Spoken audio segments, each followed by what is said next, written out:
So, Smiley, for the people who have never been to a Ryder Cup, how is this vastly different than anything they probably will have seen before?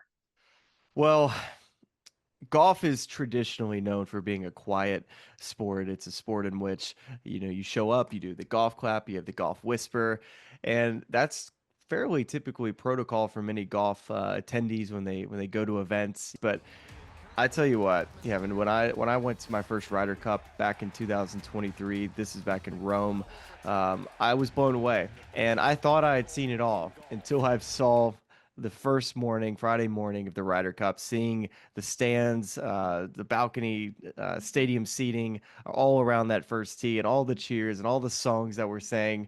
And it feels like there's 20,000 people watching every single match, and it's a thrill for a player because it feels like it's a back nine of a major. Every single shot, just that much intensity. And you get to see guys' emotions, which I think is a cool thing about the Ryder Cup, too. But this is the people's course. And Sure Keegan is. Bradley has already said this is America's golf course. How different will it be at Bethpage Black and why?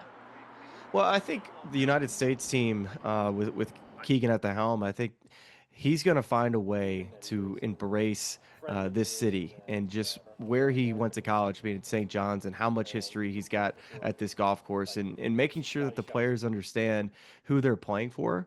I think often when you put on the USA uniform for a Ryder Cup, you're super proud to wear it, but when you wear it in New York, there's a next level that carries when you're wearing that red, white, and blue. So I think Keegan's, from what I understand, has been doing an incredible job, just locally understanding, where these people are at, and who they're going to be playing for this week, especially the fans that are going to be out there. It's such an individual golf sport, Kevin, that these guys every week are just battling for their livelihood, and that's enough for these guys to get emotional when they're out playing golf. But when you have this rare opportunity to become a team and play for something more than yourself, I think that's what get these guys definitely fired up to play.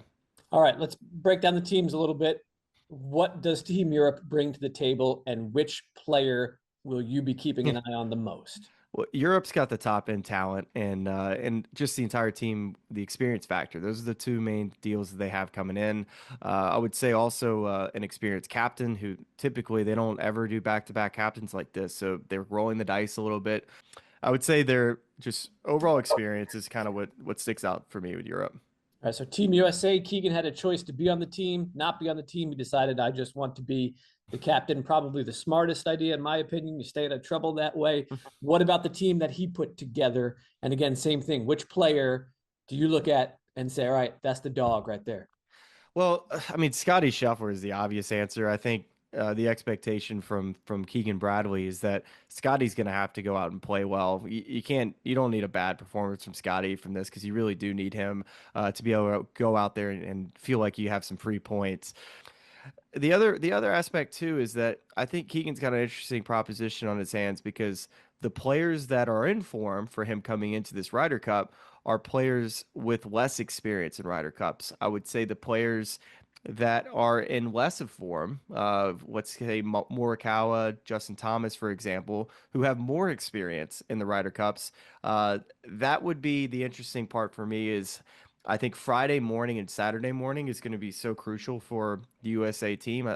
The four ball, I feel like the US is going to do just fine, but I'm really interested to see who Keegan pairs guys with. Is he going to go with form or experience, and on that Friday morning or Saturday morning, and who's going to be the person that kind of jumps through to be that number two, that number three guy that can go out and play four matches. I don't see too many guys playing five because of the depth of the United States roster. Scotty Scheffler would be the guy that you might see play five, but if you ever played Bethpage, it's not exactly the easiest of walks. Of course No, it's not. of course the temperature will be decent. It's not going to be some like 100-degree day, but so that would be the one aspect you would look at. It's okay, maybe guys can do 36 in a row, but I think both captains would prefer that everybody sat at least once, just so they were fresh for Sunday singles.